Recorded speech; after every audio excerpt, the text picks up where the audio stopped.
Amém, Senhor Jesus.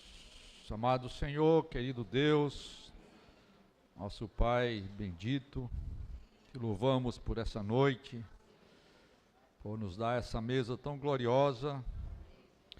Teu amor foi tão grande por nós, Senhor, deste o teu Filho amado a nós. Obrigado, Senhor, e nessa noite venha nos visitar. Tua palavra nos diz que onde estiverem 2 ou 3 reunidos em teu nome, tu estarias lá com eles. Aleluia. Nós cremos na tua palavra, Senhor. Cremos que o Senhor está conosco aqui hoje. E ainda queremos receber revelação na tua palavra. Queremos que o Senhor nos fale. Tire de nós tudo que é negativo, que é natural, que é dos nossos conceitos. Sabes quanto risco tu corres, Senhor, quando tu nos mandas falar. Às vezes falamos coisas nossas. Por isso, rogamos a ti, Senhor, nesse momento, Senhor, que só as tuas palavras possam ser pronunciadas. Aos que vão ouvir, dá-nos um espírito de revelação, espírito de discernimento, Senhor. Seja conosco, Senhor, em nome de Jesus, o teu Filho. Amém. Aleluia. Irmão, nós vamos continuar hoje à noite a mensagem de ontem, que a gente não conseguiu terminar, e talvez mais alguma coisa que nós preparamos.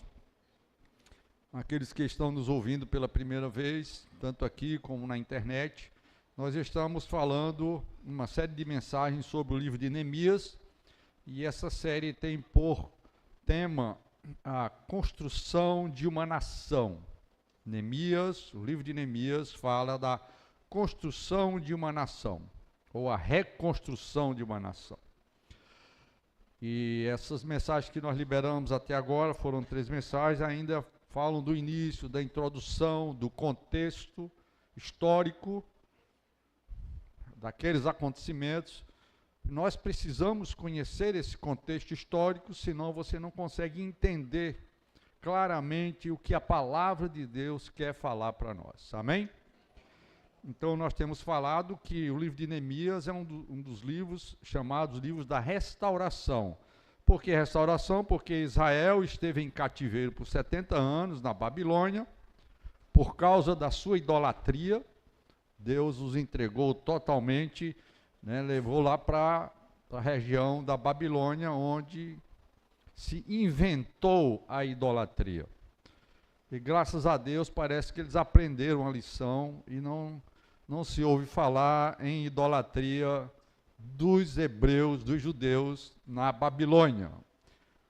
Você lê muito no livro dos reis, das crônicas, em Samuel, muito problema entre alguns reis, e muita idolatria no meio, principalmente do reino do norte, e posteriormente do reino de Judá. E Deus os levou para a Babilônia, e ali eles estiveram cativos por 70 anos, mas aquilo ali era determinado por Deus, era um tempo fixo. Depois de 70 anos, eles voltaram de acordo com a profecia de Jeremias. E é importante que você leia, então, toda a história ali no livro dos reis, das crônicas, por que eles foram para a Babilônia, e agora como Deus está os trazendo de volta para reconstruir a nação de Israel. Sabemos, no entanto, que essa reconstituição ou reconstrução não envolve mais a realeza. Eles perderam a linha da realeza, ou o governo da realeza, do rei, antes do cativeiro da Babilônia. Depois disso, não houve mais reis em Israel. E aí, passaram-se os anos e veio, então, o rei, o Senhor Jesus. Amém? E aí começa uma nova era na dispensação divina, que a gente chama de era da graça. Esse é um contexto bem genérico, e nós estamos ainda falando dessas mensagens sobre esse contexto e dando uma introdução.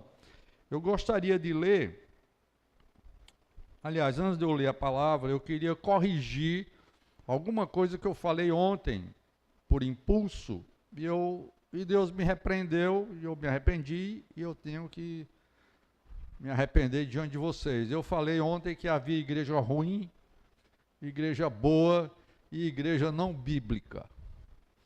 Na verdade, não existe igreja ruim, porque existe a igreja com pouco Cristo, igreja mais ou menos com Cristo e igreja cheia de Cristo. Porque todas elas têm uma porção de Cristo. Amém? Então vocês me perdoem essa frase, eu não usei com maldade, eu sei, claro que não é ruim no sentido mal, era no sentido de que era uma igreja que não tem o testemunho de Jesus. Eu vou falar muito hoje, talvez bastante, sobre o testemunho de Deus nessa terra. Então, existem agrupamentos de cristãos que não expressam bem a Cristo, existem outros que expressam mais ou menos, existem outros que expressam Cristo mais pleno, mais cheio. Então, existem igrejas de vários níveis, tá certo? Então, essa é a colocação correta, tá bom? Espero que tenha corrigido aí para vocês. Diante do Senhor já me arrependi, tá bom? Aqui no capítulo 1 de Neemias, eu vou ler então, do versículo 1 ao versículo... vou ler aqui um pouquinho, que é mais ou menos o contexto da nossa comunhão de hoje à noite. Palavras de Neemias, filho de Acalias, no mês de Quisleu, no 20º ano, quando eu estava na cidadela de Suzã. A cidadela de Suzã era a capital do Império Medo-Persa naquela época, que já tinha dominado o Império Babilônico, que tinha dominado Judá. Então agora Judá passou do domínio do Império Medo-Persa e agora os judeus estão debaixo de outro império. E nós vimos ontem à noite que esse império foi soberania de Deus, porque eles tinham uma política diferente dos babilônios. Os babilônios trouxeram os cativos para junto deles, e os medo-persas falaram, não, cada um vai ficar debaixo do seu domínio, do nosso domínio, mas no seu lugar. Nós não queremos problema junto da gente, não. Então, voltem cada um para o seu lugar e, claro, vão debaixo do nosso governo, do nosso domínio. Mas vão cuidar da vida de vocês. E aí, foi uma oportunidade para os judeus voltarem, uma pequena parte.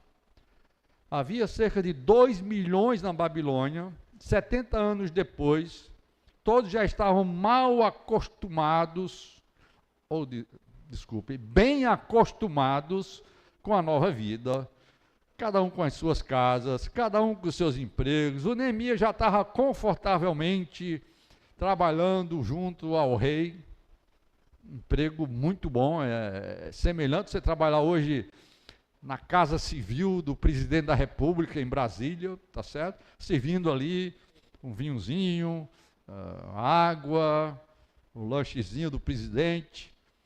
Então o povo estava muito bem ali. Mas tinha uma profecia.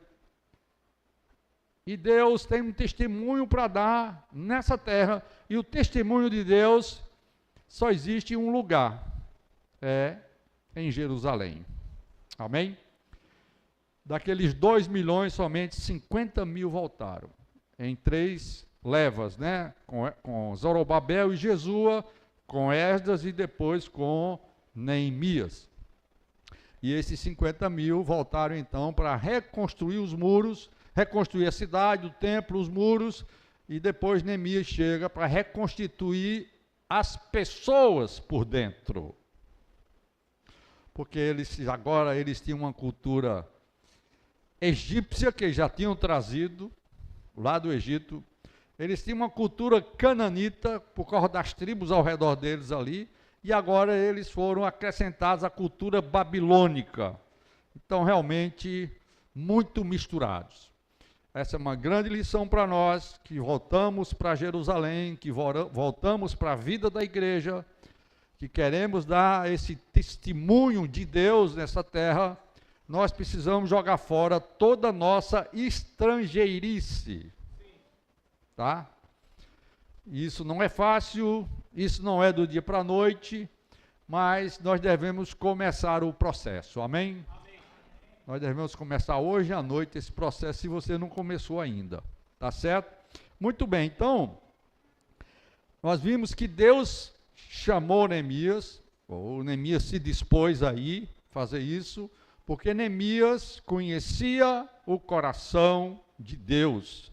e Neemias tinha uma causa para defender.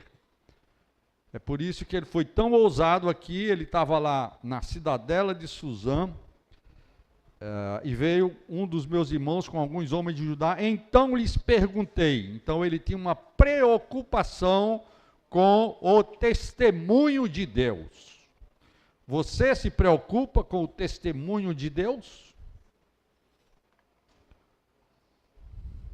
A respeito dos judeus que escaparam e que sobreviveram ao exílio, a respeito de Jerusalém. E eles responderam: os restantes, os que sobreviveram ao exílio e se encontram lá na província, estão em grande miséria e humilhação. As muralhas de Jerusalém continuam em ruínas e os seus portões foram destruídos pelo fogo. A primeira coisa que um servo de Deus que tem preocupação com a causa de Deus faz é perguntar. Se você não quiser arranjar problemas na sua vida, não pergunte. Com relação a Deus, com relação ao testemunho de Deus, se você perguntar, Deus vai te dar alguma coisa para você fazer. E isso vai ser um grande teste para a sua vida, ok? Louvado seja o Senhor. Quando ouvi estas palavras, eu me sentei, chorei e lamentei por alguns dias. Fiquei jejuando e orando diante do Deus dos céus. Então, Neemias era uma pessoa que tinha uma causa, que fez perguntas, e pelo fato dele ouvir a situação do povo, o que é que ele fez? Ele tomou uma atitude. Primeiro, se assentar. Eu vou me assentar, senão eu caio aqui, né? A notícia é tão ruim que se eu não sentar eu caio, né? Depois ele fez mais o quê? Chorei. Quantas vezes você já chorou pelos irmãos na igreja? Quantas vezes você já chorou pela miséria que está os filhos de Deus em toda essa terra, com tantas distrações, com tanto mundo? Eu estou falando dos filhos de Deus, não dos incrédulos. Igrejas mundanas, igrejas apóstatas, igrejas com ensinos diferentes, igrejas cheias de heresias. Você já chorou por isso? Lamentei por alguns dias, fiquei o quê? Jejuando e orando diante do Deus dos céus. E aí eu disse. Então ele aqui fez uma boa oração, que eu não vou ter tempo de falar nela aqui. Eu já falei na segunda mensagem, se vocês quiserem ouvir sobre isso aqui, tá bom? No capítulo 2, começa assim: no mês de Nisan, no 20º ano do reinado de Artaxerxes, uma vez posto o vinho diante dele, eu o peguei e ofereci ao rei. Ora, nunca antes eu tinha estado triste diante dele. Então o rei me disse: por que o seu rosto está triste, se você não está doente? Isso aqui foi um risco de vida do Neemias, porque ele era copeiro do rei. Copeiro do rei, ele fiscalizava a comida, as bebidas e tal, e antes do rei comer ou beber, ele mesmo bebia, porque se tivesse algum veneno ali, ele se apagava logo e o rei era salvo. Então vejam que emprego difícil esse, tá certo? Mas naquele dia ele estava cabisbaixo, triste. Imagina a cena. Provavelmente, pelo que está escrito aqui, Neemias era uma pessoa amável, afável, empática. Quem sabe sempre feliz diante do rei, sempre trabalhando com uma boa atitude, uma boa aparência. É tanto que na hora que mudou a coisa, na hora que o coração dele ficou triste, o rei descobriu na hora e desconfiou, e quem sabe o rei ficou com medo. Esse cara está aprontando alguma coisa contra mim. Isso é pensamento meu, tá certo? Muito bem. Por que o seu rosto está triste se você não está doente?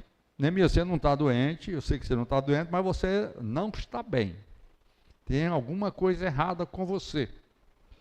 Isso tem de ser tristeza do coração. Ora, tristeza do coração tem a ver com planos, com frustrações, quem sabe com rebeliões e etc, etc. Então, fiquei com muito medo.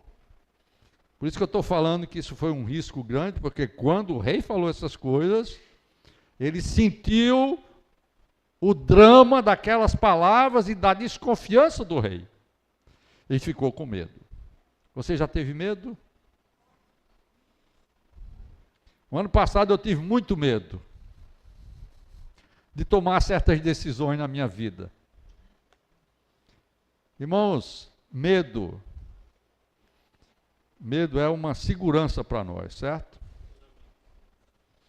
Não permanecer e ser dominado pelo medo, mas o medo é como a sensibilidade da nossa pele. Se você não tivesse sensibilidade no seu corpo, você podia ser queimado sem sentir. O medo te para, te alerta, tem alguma coisa.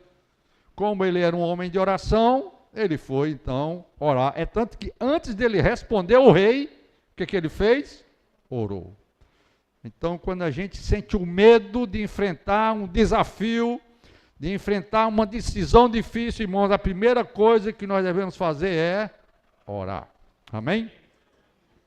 Eu fiquei com muito medo de lhe responder, que o rei viva para sempre. Ou seja, não, rei, eu estou aqui, eu estou com você. Que o rei viva para sempre. Então, vou logo tirar aqui algum mal entendido aqui com o rei, né? Como não estaria triste o meu rosto, se a cidade onde estão sepultados os meus pais está em ruínas e os portões foram queimados? O rei me disse, e o que você me pede agora? Então orei, amém? Então, é isso aí, meus irmãos. Quando o medo vem, quando o rei nos confronta, nós precisamos orar antes de responder qualquer coisa. Então orei ao Deus dos céus e disse ao rei. Aqui não dá para saber se foi aquela oração instantânea, ó Senhor Jesus, né, no nosso linguajar de hoje, né, ó Senhor, aqui por dentro, sem falar nada para o rei. Mas ele deve ter buscado a Deus no seu espírito antes de falar alguma coisa para o rei. Se for do teu agrado, então aqui, meus irmãos, começa a aparecer o perfil de um líder que conhece o coração de Deus, que conhece o problema do povo de Deus, que sabe o que fazer com o problema. Mas, apesar de ter medo, ele foi ousado e ele foi intrépido. Se for do agrado do rei, e se este seu servo encontrou favor em sua presença, peço que me envie ajudar a cidade onde estão os túmulos dos meus pais, para que eu a reconstrua. Na verdade, era um pedido muito ousado, porque você é empregado do rei, é de confiança do rei, e você agora pede para ir reconstruir a cidade, que segundo cartas anteriores, alguém já tinha dito que aquela cidade era rebelde, e que aquela cidade sempre se rebelou contra os reis. E agora o Neemias diz que quer reconstruir a cidade. Vocês não acham que isso é muita ousadia? Se eu fosse o rei, eu não tinha deixado, tá certo? Eu não tinha deixado o Neemias ir de jeito nenhum. Deus me livre. Esse cara vai levantar os muros da cidade, vai montar um exército lá e lá vem bronca para cima de mim de novo. Mas ele orou, amém? Ele orou, foi ousado. Então o rei, que tinha a rainha sentada ao seu lado, me perguntou. Talvez a rainha deu alguma dica para o rei, ajudou o rei, né? E a minha rainha é sempre assim. Ela sempre me ajuda do meu lado. Então o rei, que tinha a rainha sentada ao seu lado, me perguntou: quanto vai durar a sua ausência? quando você voltará? Marquei certo prazo e o rei se deu por satisfeito e me deixou ir. Maravilha, né? E eu ainda disse ao rei, tem mais ousadia ainda. Se for do agrado do rei, eu estou lendo na versão NAA, não sei se vocês estão...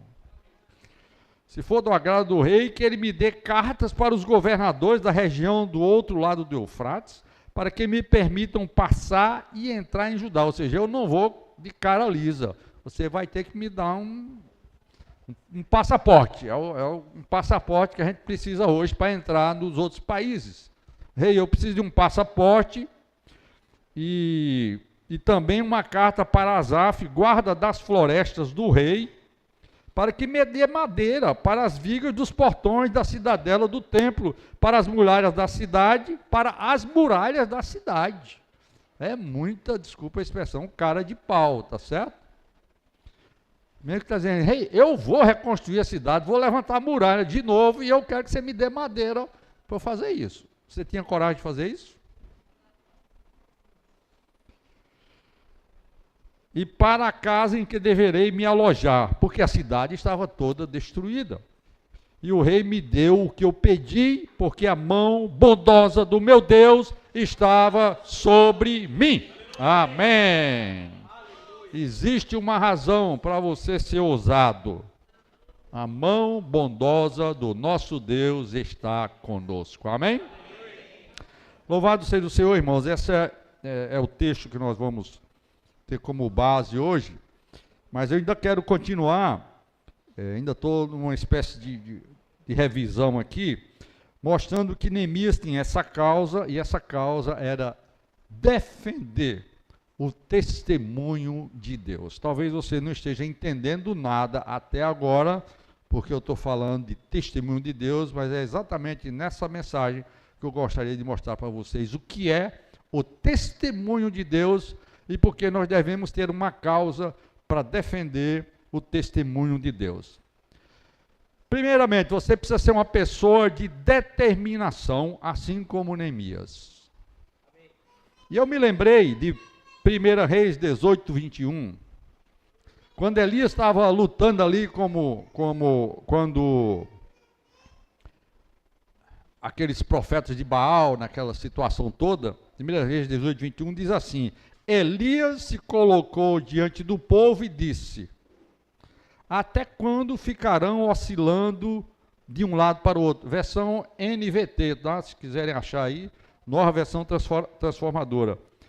Eu escolhi essa versão porque está mais clara aqui. A versão atualizada, que a maioria de nós tem, fala, até quando cocheareis entre dois pensamentos? E é uma palavra que talvez os jovens nem saibam o que é isso, cochear entre dois pensamentos.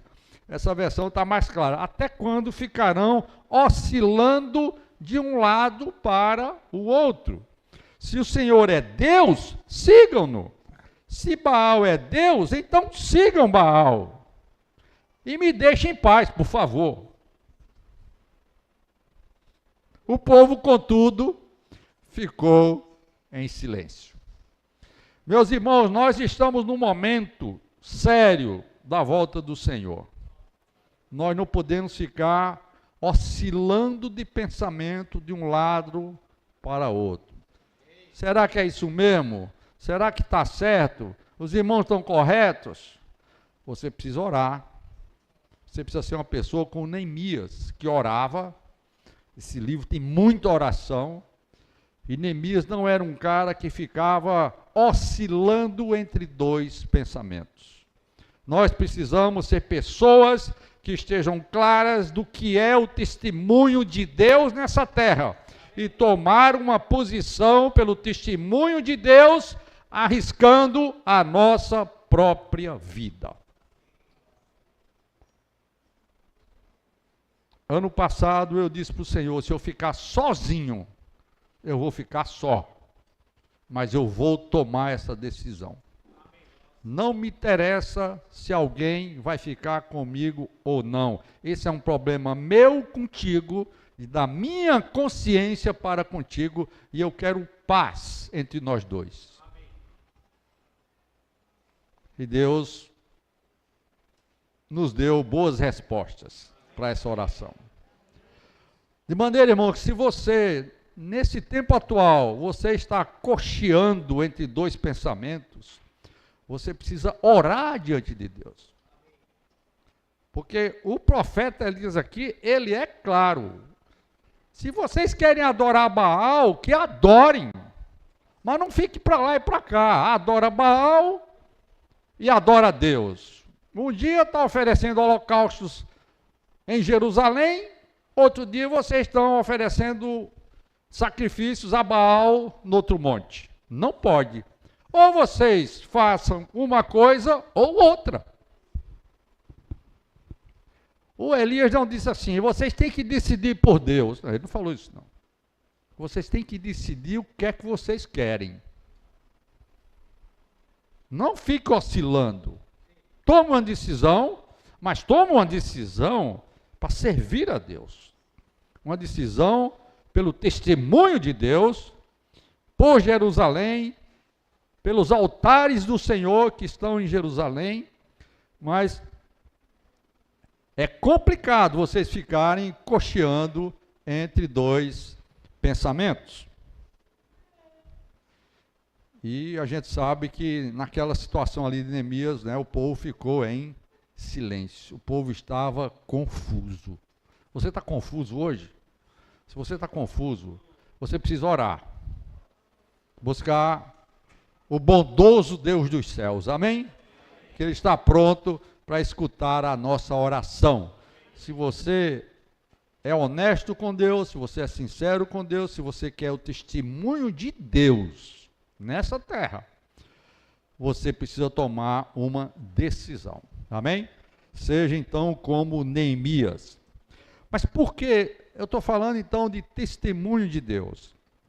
Porque em Deuteronômio 12:5, quando o povo ainda estava do outro lado do Rio Jordão, antes da entrada na boa terra, Deus refalou todas as coisas através de Moisés, em Deuteronômio, e uma das coisas que Deus disse foi o seguinte, Deuteronômio 12:5, buscareis o lugar que o Senhor vosso Deus escolher de todas as vossas tribos, para ali pôr o seu nome e sua habitação, e para lá ireis.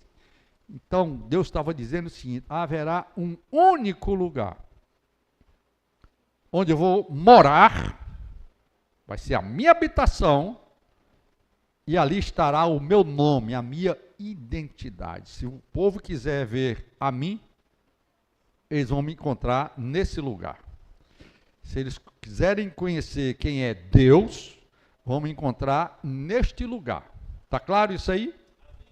Que lugar era esse? Esse era o lugar do testemunho de Deus. Naquele lugar você encontraria Deus.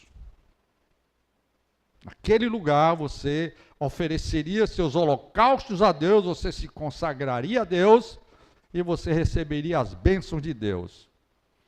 Eu já falei algumas vezes, eu estive em Jerusalém, eu e a Jussara, e nós fomos nesse lugar, que hoje é ali, onde está aquela mesquita muçulmana, ali em Jerusalém, junto do Muro das Lamentações, e a pessoa que...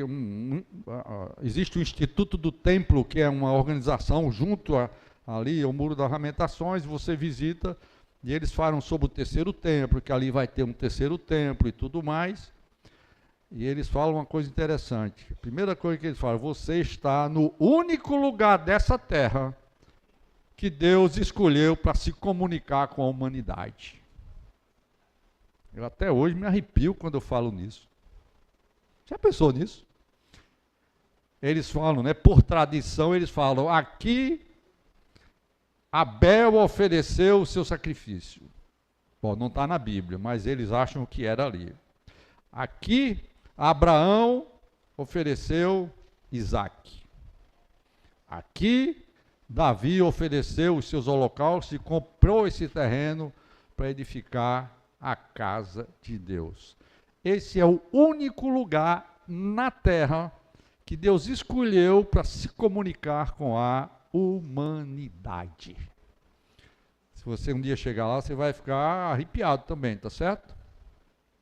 Claro, irmãos, isso do ponto de vista do contexto judaico, religioso, da tradição dos judeus, a gente sabe que esse lugar hoje, espiritualmente falando, é a igreja. Ou melhor dizendo, antes de ser a igreja, esse lugar é o próprio Cristo. Cristo é o testemunho de Deus na terra. Cristo é a única pessoa que você consegue chegar junto e se comunicar com Deus.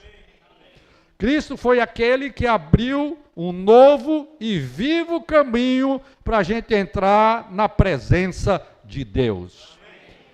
Esse é o lado espiritual que a gente entende para a nossa situação de hoje. Então, esse lugar, irmãos, foi escolhido por Deus, e claro, como já falei, esse lugar é Cristo. Não existe outro. Não existe outra maneira de você encontrar Deus e você se comunicar com Deus. Ok? Hoje esse lugar é a igreja e individualmente somos cada um de nós. Lembrem de Atos 1:8, Jesus falou o quê? Sereis minhas testemunhas. Certo? Sereis minhas o quê? Testemunhas. Essa palavra testemunha, depois eu vou mostrar para vocês que é algo ligado a esse lugar de Deus aqui. Eu estou só dando um iniciozinho aqui. E do ponto de vista coletivo, isso se aplica, de acordo com Mateus 18:20, diz: onde estiverem 2 ou 3 reunidos em quem? Em meu nome, ali estarei no meio deles. Voltando a Deuteronômio, ali eu vou pôr o meu nome e a minha habitação. O Novo Testamento fala claramente que a igreja é a casa de Deus, a casa espiritual. Vocês estão entendendo onde eu quero conduzir vocês? Deus diz que só tem um lugar, esse lugar é Cristo, e esse lugar de uma maneira corporativa é também a igreja. Por isso nós devemos valorizar essa questão da igreja. Existem alguns na internet querendo dizer, não existe esse negócio de visão da igreja, visão da igreja. Concordo em parte. Visão da igreja no sentido de você se achar a única igreja e querer que os outros todos venham reunir conosco e que só há uma igreja na cidade que você é o representante dessa igreja, isso está errado. Mas visão da igreja no sentido de que Deus tem uma casa, Deus tem um lugar de habitação. De Gênesis a Apocalipse, irmãos, isso é uma linha central da Bíblia. Deus criou homem e mulher, Adão e Eva. Eva foi tirada do lado do Senhor, e os dois se tornarão uma só carne. Paulo fala claramente isso em Efésios 5. Deixará o homem pai e mãe, se unirá à sua mulher, e os dois se tornarão uma só carne. Grande esse mistério, mas eu me refiro a Cristo e à igreja. Você não pode perder a visão de que a igreja é a habitação de Deus nessa terra.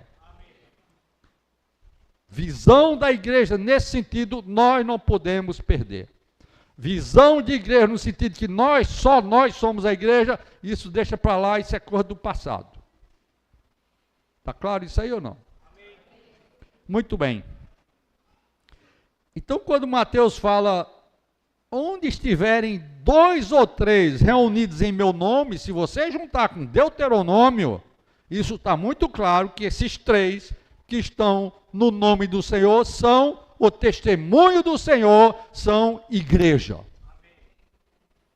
E aí nós vamos entrar daqui a pouco nessa questão do que é então igreja, tá certo? Antes, eu quero mostrar um slide para vocês, vamos lá, Daniel? A questão desse lugar e desse testemunho de Deus, que Neemias lutou tanto, nós precisamos entender o porquê disso aí e qual é o contexto disso tudo, né? Então, quando eles entraram na boa terra de Canaã, só depois de muitos anos, através de Davi, foi que eles tomaram Jerusalém da mão dos jebuseus. Ali havia uma fortaleza chamada Fortaleza de Sião. Davi foi que dominou, né, depois de tantos anos dos juízes, depois do reinado de Saul, vem Davi e toma aquele lugar, e aquilo ali se tornou então agora o lugar de Deuteronômio 12, né? Deuteronômio 12 que eu falei. Esse é o lugar. Então, esse lugar é o lugar do testemunho de Deus. Olha só, primeiro você tem que entender que Deus falou genericamente, haverá um lugar. Não disse o nome da cidade, ele disse que ia haver um lugar. Agora, com o passar da história do tempo, nós entendemos que esse lugar era Jerusalém, representada pelos muros da cidade. Dentro de Jerusalém tinha o templo sagrado, construído por Salomão. Ok? Antes do templo tinha um altar. Isso aqui é um assunto muito importante, se der eu vou entrar nele hoje. O templo era dividido em santo lugar e santo dos santos. No santo lugar, esse primeiro compartimento aqui era o lugar dos serviços. Os sacerdotes se viam ali no candelabro, na mesa dos pães, e diante do altar de incenso, que era a oração. Isso aqui é a área de serviço. Mas Deus quer algo muito mais. Dentro do Santo dos Santos tinha uma arca. E essa arca era chamada, eu não sei se eu botei o versículo aqui, exatamente. Porás nele a arca do testemunho, e a cobrirás com o véu. Esqueci de botar o versículo, mas isso deve ser Êxodo, alguma coisa aí, depois do 25.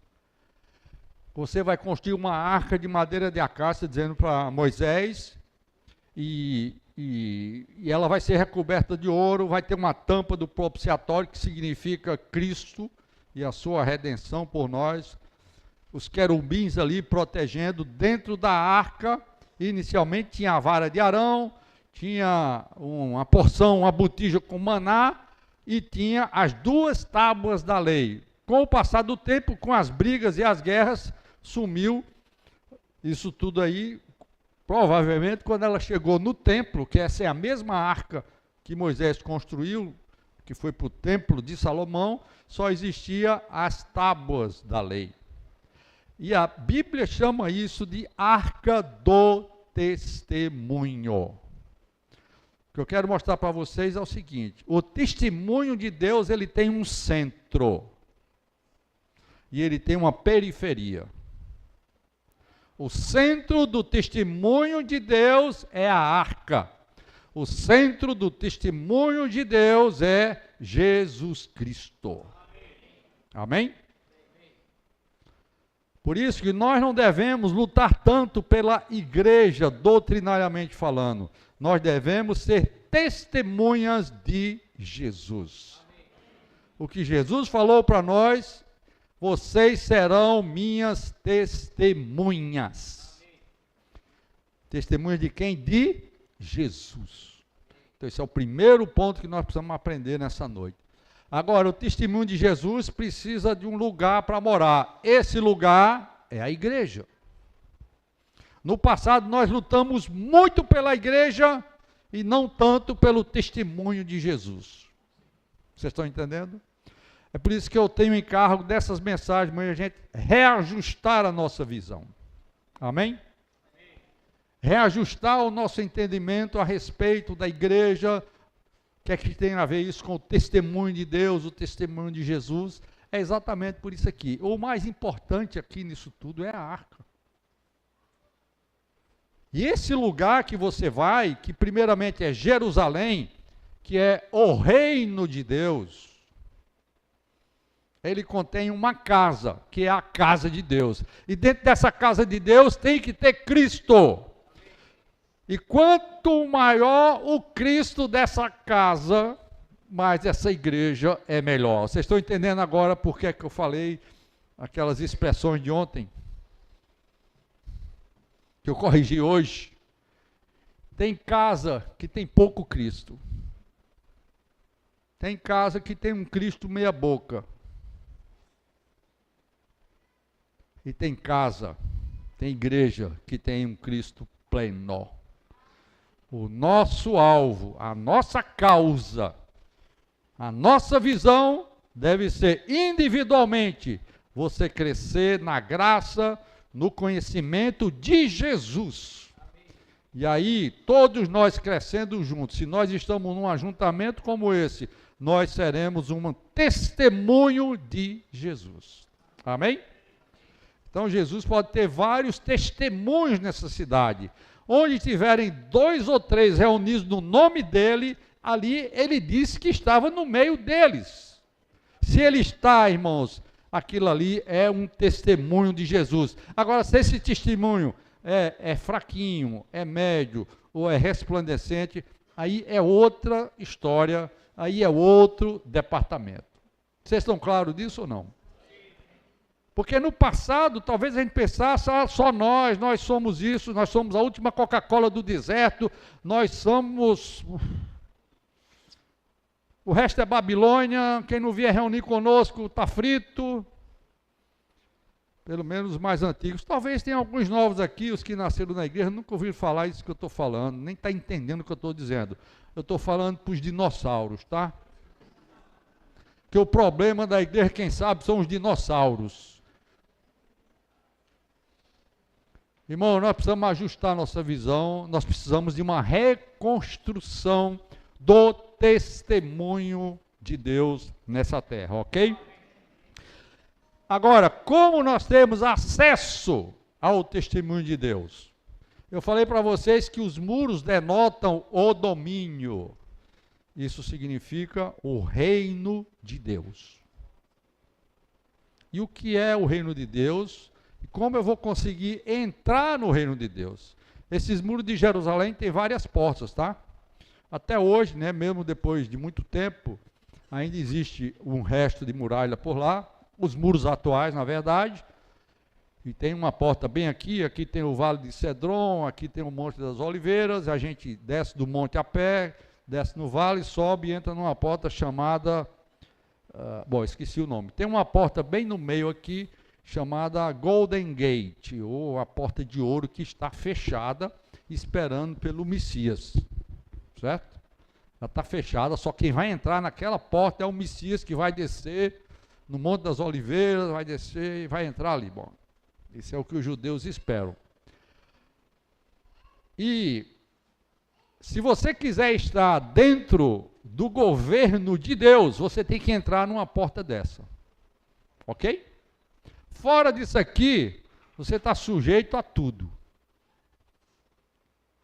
Tem várias tribos, vários inimigos ao redor. A segurança está dentro dos muros de Jerusalém. Como é que nós podemos entrar em Jerusalém? Ou melhor, entrar no reino de Deus? Isso está muito claro em João 3, naquela conversa de Jesus com Nicodemos. Eu esqueci de marcar o meu tempo aqui, Zé, depois me dá um sinalzinho aí, viu? Que hora termina a reunião? 8h30? Só falta 20 então. Muito bem, se não der, a gente vai continuar falando no outro canto, vocês vão ter acesso pela internet, tá certo? Em verdade te digo, quem não nascer da água e do Espírito não pode entrar no reino de Deus. Então a maneira de acessar o reino de Deus, onde está um altar, onde está o templo, onde está a arca, é através da regeneração. Isso aí todo mundo sabe, mas eu queria colocar nesse contexto aqui. Todos nós, para entrar no reino de Deus, precisamos nascer da água e do Espírito. Por isso que todo cristão regenerado, ele está no reino de Deus.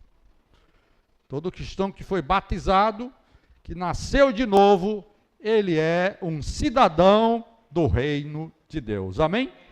É simples assim. O reino não é tão complicado. Claro, futuramente nós vamos ter o reino milenar, que é uma porção desse reino de Deus no tempo, e parece que vai haver algumas restrições por lá, ou alguns vão ganhar galardão, vão ganhar prêmio, outros não vão, e assim por diante. Esse é outro assunto, não vamos entrar nesse detalhe aqui, tá certo? Até porque existem muitas escolas teológicas a esse respeito, e nós não queremos discutir opinião, tá certo? Mas uma coisa é clara na Bíblia: haverá galardão, haverá prêmio para os vencedores. E os vencedores vão ser tirados de dentro das igrejas. Então, se você está dentro de uma igreja, você tem que ser ousado como Neemias, conhecer a causa de Deus, tomar uma atitude para com Deus, para com o testemunho de Deus, para que você seja achado um vencedor na volta do Senhor Jesus. Amém?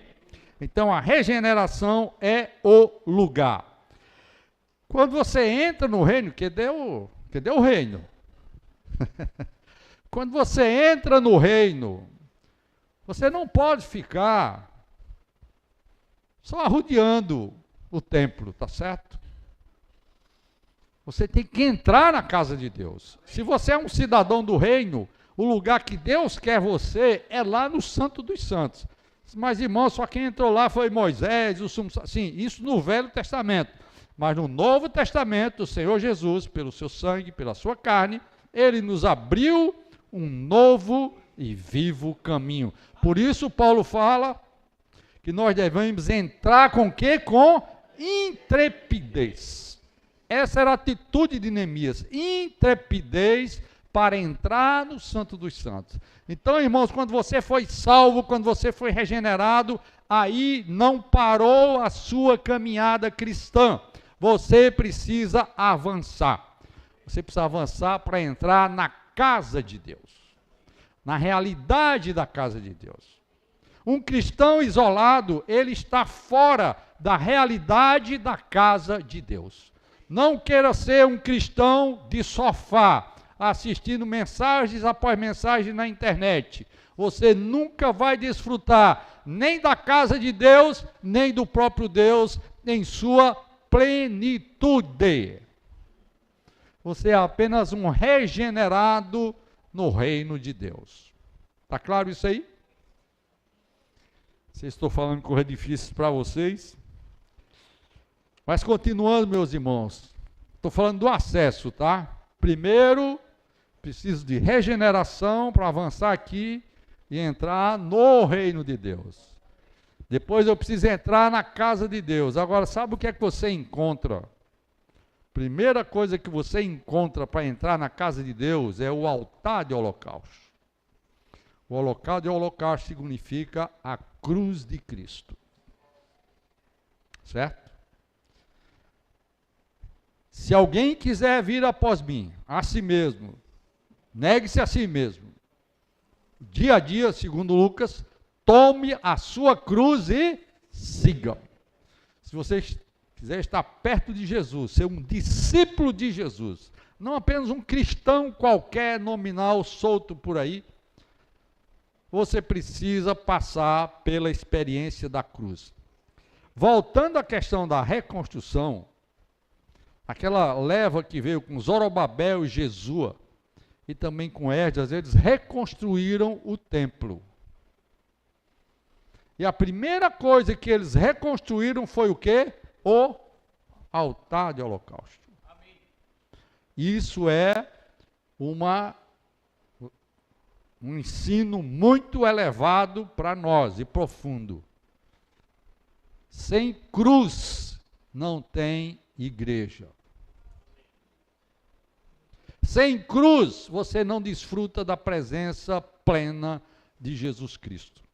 Você pode ser um cristão. Eu não sei se eu já disse aqui, mas na Bíblia só tem 3 vezes a palavra cristão. E tem 274 vezes a palavra discípulo. E um discípulo é um que segue o mestre junto dele. Vocês entendem? Eu pretendo futuramente falar mais sobre discipulado. Isso é uma coisa muito importante e carente no nosso contexto. Mas é isso, irmãos. A cruz é o lugar. Primeira coisa que eles restauraram foi a cruz. Eu acho que eu falei ontem, né? Quando você vai fazer uma obra, a primeira coisa que você faz é limitar o canteiro de obra com as cercas, né? Ou o sítio lá, a fazendinha. Depois você vai construir as coisas lá dentro. Na engenharia de Deus o negócio é diferente. Primeiro o altar, depois o templo e depois os muros da cidade. Resumindo, você entra no átrio e lá você vai encontrar um altar, que é a cruz de Cristo. Depois você entra no santo lugar, que é o ambiente dos serviços. Então Deus te convida para você servir na igreja. Você está servindo na igreja? Você está pregando o evangelho? Você sabe que o candelabro é a luz que brilha do testemunho de Jesus? Você sabe que em Apocalipse o testemunho de Jesus são os candelabros de ouro que iluminam as cidades. Ali é o testemunho de Jesus. E o primeiro testemunho de Jesus que você tem que falar é o Evangelho de Jesus Cristo, certo? Eu gostaria de apresentar esse livreto para vocês. O Zé Waldo até me falou essa semana como conseguir. Isso aqui é um livreto muito bem preparado pelo pastor Paul Washer. E esse é um servo de Deus. Isso aqui está cheio de versículos da Bíblia e de explicações do que é o Evangelho de Jesus Cristo. O primeiro serviço que você tem para com Deus é dar o testemunho de Jesus. Nós precisamos ser uma igreja que prega o Evangelho. Uma igreja que gera pessoas. Uma igreja que dá o testemunho de Jesus para os incrédulos. E os traz para a cruz. Se ele se encontrar, claro, você primeiro leva ele aqui para a regeneração, que é através da cruz. Essas coisas aqui estão meio interligadas, tá? Só que aqui, para a edificação, você tem que passar por aqui, por essa cruz no seu dia a dia. Para entrar no reino, você tem que tomar a obra redentora de Cristo pela fé. Você toma a cruz pela fé e é salvo. Para entrar na edificação, você precisa ainda pela fé viver uma vida de fé e uma vida de serviço. Isso tem que ser através da cruz diariamente. Essa é a razão porque existem igrejas problemáticas, igrejas com pouco Cristo, com mais ou menos Cristo e com muito Cristo. Tudo se resume nessa história aqui, a cruz. Amém? Louvado seja o Senhor. Enfim, servindo aqui, servindo, crescendo, você orando ali no altar de incenso, que é bem ali em frente do Santo dos Santos, uma vida de oração, você vai entrar na presença de Deus, porque o véu já foi rasgado, e você tem agora, precisa usar a sua intrepidez para contemplar Jesus Cristo. Amém? A nossa vida diária deve ser uma vida de contemplação da arca. Através de quê? Comunhão com Deus. O que é comunhão com Deus? Oração e palavra. Nós precisamos da palavra. Amém? Então, irmãos, esse é o resumo do acesso, o lugar de habitação de Deus, os detalhes do lugar de habitação de Deus e como você tem acesso ao testemunho de Deus. Então, louvado seja o Senhor, esse é o caminho que Deus desvendou para nós. Falando sobre a questão do lugar, eu acho que vai dar tempo aqui, viu, Zé? Vai ficar só um pouquinho aqui. Mas eu queria falar um pouquinho sobre, então, a igreja. Então, esse templo aqui, que é a casa de Deus, onde a arca está, no Novo Testamento é a igreja. Voltando a falar que o principal na igreja é a arca que está dentro da igreja. É o Cristo que está na igreja. Tá bom? Ah, esqueci, a questão do altar, bota aí a cruz aí, aquela... Ultimamente a gente tem discutido o que é unidade. E no passado se falou para nós que unidade era isso, unidade era aquilo.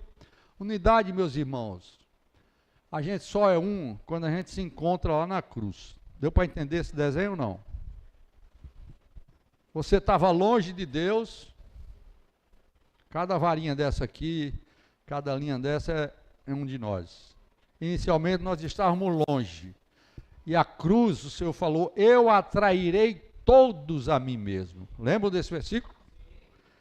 Quando ele me atraiu, quando ele atraiu você, a sua mulher e assim, todos os irmãos, se a gente vive uma vida de altar, na presença de Deus, de cruz, o que vai acontecer, irmãos, é que cada vez mais nós vamos nos aproximar.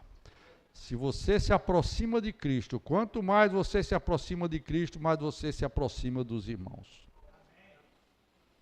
Para mim, essa é a melhor definição de unidade. Aqueles que experimentam a cruz são um, espiritualmente falando. Amém? Unidade não é outra coisa a não ser experimentar a cruz no dia a dia. Querem ser uma igreja? Querem ser uma igreja unida. Na realidade dessa unidade que é espiritual, na igreja universal, na igreja local. Quando eu falo de igreja local, estou falando de um ajuntamento, tá certo? De cristãos que invocam o nome do Senhor, que proclamam o nome do Senhor, que o Senhor está no meio deles. Quanto mais nós desfrutamos desse Senhor, quanto mais nós tomamos a cruz, mais nós nos tornamos um. Amém? Os maiores problemas na igreja é por causa disso. Por isso, 1 Coríntios, eu ia entrar um pouquinho hoje, mas não vai dar, Paulo vai falar claramente, né, que é a loucura da pregação da cruz, é o caminho para a nossa edificação. Amém? Então, se questiona hoje, na verdade, o que é a igreja de Deus. O templo é a igreja de Deus e o lugar onde está o testemunho de Deus. Certo? A igreja é o lugar onde está o testemunho de Deus, que é a arca, que é o nosso Cristo maravilhoso. Ela é composta, em 1 Coríntios 1, aliás, eu vou entrar um pouquinho, não sei se vai dar tempo para ver tudo, mas pelo menos esse primeiro ponto, 1 Coríntios 1, Paulo escreve essa carta. Paulo, chamado pela vontade de Deus para ser apóstolo de Jesus Cristo, irmão Sóstenes, a igreja de Deus que está em Corinto. Corinto era uma cidade, naquele tempo as cidades eram pequenas e o grupo de irmãos em cada cidade era só um ajuntamento, uma congregação. Então, por isso que a Bíblia chama a igreja de Deus que está em Corinto. Chamados para ser santos, com todos os que em todos os lugares invocam o nome de nosso Senhor Jesus Cristo, Senhor deles e nosso. A igreja de Deus. Essa palavra igreja no grego é eclesia, tá? Eclesia.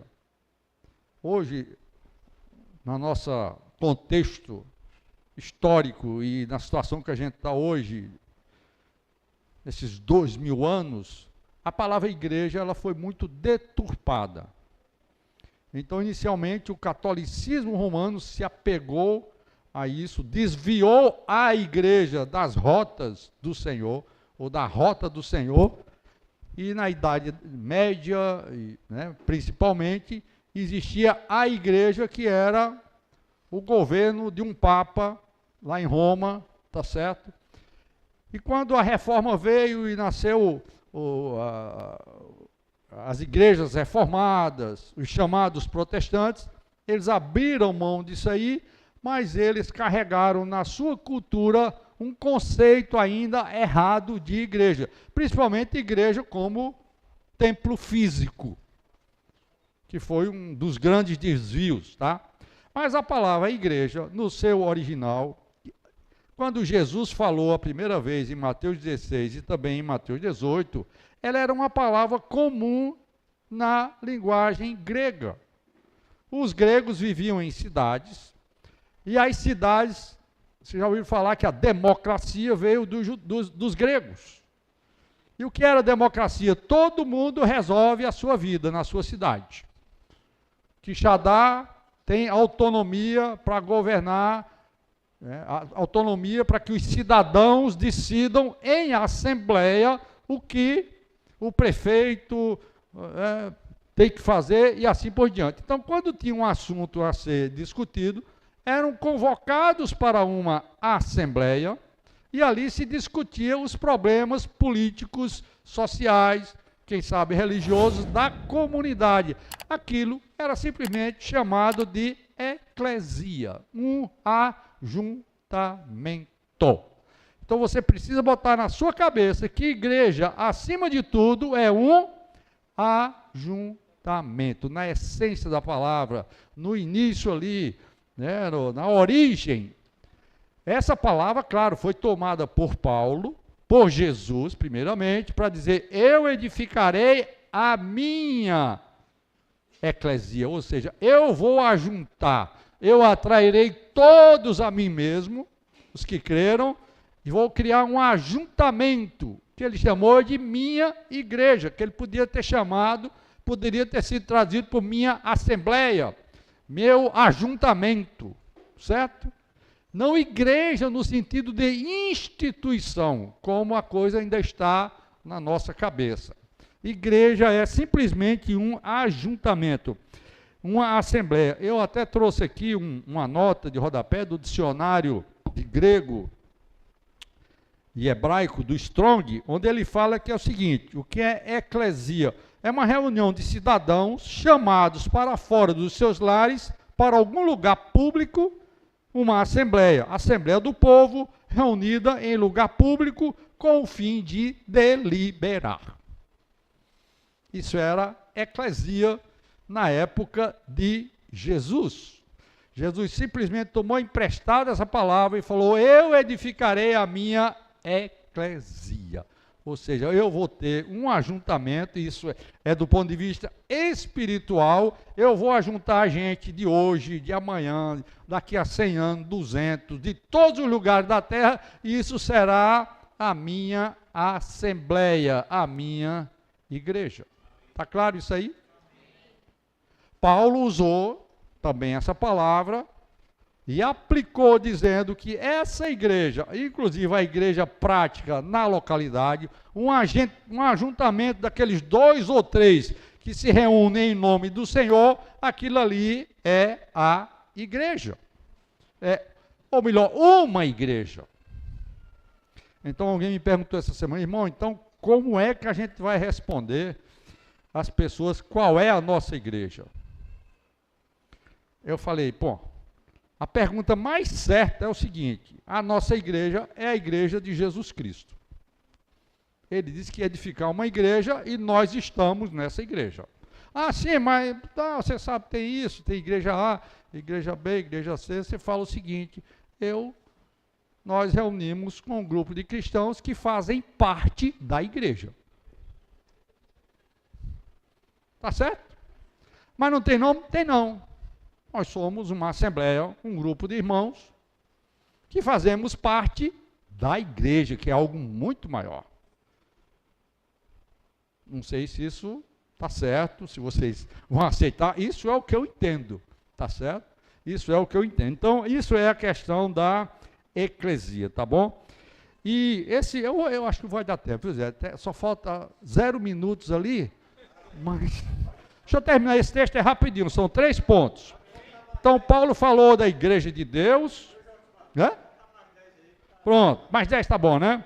Paulo, chamado pela vontade de Deus para ser apóstolo de Cristo Jesus e os irmãos sócios, a igreja de Deus que está em Corinto, aos santificados em Cristo Jesus, chamados para ser santos com todos os que em todos os lugares invocam o nome de nosso Senhor Jesus Cristo, Senhor deles e nosso. Eu queria citar para vocês os versículos 5 a 7. O 4, né? Sempre Dou graças ao meu Deus por vocês, por causa da graça de Deus que foi dada a vocês em Cristo Jesus. Eu já entrei no reino de Deus pela graça, agora eu estou no reino de Deus e eu estou na igreja, do ponto de vista universal. Isso foi através de Jesus Cristo. Porque em tudo vocês foram enriquecidos nele. Essa frase, essa expressão é muito importante. Você era pobre, na verdade você era morto nos seus delitos e pecados, você não tinha era nada. Mas quando você tocou na cruz e creu pela fé, você entrou no reino de Deus e você ganhou uma porção de fé, aquela porção que está lá em 1 Pedro, todos nós ganhamos uma porção inicial de fé, isso chama-se de enriquecimento. Para quem entende de energia nuclear, vai entender claramente isso aqui. O urânio é encontrado na Terra naturalmente, mas ele precisa ser enriquecido para se usar na usina nuclear ou na bomba atômica. Quanto mais você enriquece o urânio, por alguns processos complicadíssimos aí, você tem potência, você tem poder do urânio enriquecido até para destruir a Terra toda. Hoje, se os caras quiserem destruir a todos nós e pegar fogo em tudo, eles fazem por conta de uma coisa chamada bomba atômica, que está carregada de urânio enriquecido. E você, que tipo de bomba é? Você é um traque de São João? Sabe o que é traque de São João? É época de São João, né? Tá bem no contexto. Ou você é um... Não, tem uma bomba que a gente usava lá em Campina Grande, que tem um nome feio danado, eu não vou nem dizer, mas rasga-lata, mas tem outro nome lá, meio feioso. Você é um traque ou um rasga-lata? Você entende que o traque tem um enriquecimento? Jogue qualquer pedaço, enrole a areia, um pedaço de papel, jogue no chão para ver se ele explode. Explode? Não explode. Ora, um traquezinho enriquecido com pouca coisa, joga no chão que ele dá o quê? Um estralo. O rasga-lata consegue rasgar a lata. A bomba atômica consegue destruir o mundo. Que cristão você é? Um traque, um rasga-lata ou uma bomba atômica? Bomba atômica talvez só na Nova Jerusalém nós vamos ter esse potencial, certo? Até lá existe uma escala. Vocês estão entendendo que até agora eu quero mostrar para vocês que há o testemunho de Jesus, mas esse testemunho depende do seu enriquecimento nele. Por isso que oração, palavra, comunhão, reunião da igreja, reunião de pequeno grupo, só tem uma finalidade, ou só deve ter uma finalidade, que não é a social. É a finalidade de você passar do estágio de traque para rasga-lata e depois para a bomba atômica. Eu gosto de falar assim porque todo mundo entende, tá certo? Você percebe que tudo isso depende do altar, da cruz de Cristo? Enriquecido neles. Onde você é enriquecido? Na cruz de Cristo. Em toda palavra e em todo o conhecimento. Aqui não é doutrina, é o conhecimento dele. Assim como o testemunho de Cristo. Por isso que eu li esse texto aqui, porque eu estou falando de testemunho, tá? O testemunho de Cristo tem sido confirmado em vocês, de maneira que não lhes falta nenhum dom. Ou seja, Deus já deu os dons para vocês. O problema é o exercício dos dons. Enquanto aguardam a revelação, a volta do Senhor, de nosso Senhor Jesus Cristo. Ele também os confirmará até o fim, para que vocês sejam irrepreensíveis no dia de nosso Senhor Jesus Cristo. E finalmente, fiel é Deus, pelo qual vocês foram chamados à comunhão de seu Filho, Jesus Cristo, nosso Senhor. Naquela imagem da cruz, explica exatamente esse versículo. Nós fomos chamados à comunhão do Filho de Deus. Se nós atendermos esse chamado, meus irmãos, nós estaremos perto do Senhor, enriquecidos no Senhor e em unidade com os irmãos. Amém? Que Deus nos abençoe. Não sei se o nível ficou meio alto hoje, mas vocês vão orar, tá certo? Que Deus vos esclarecerá todas as coisas. Amém? Louvado seja o Senhor. Eu aconselho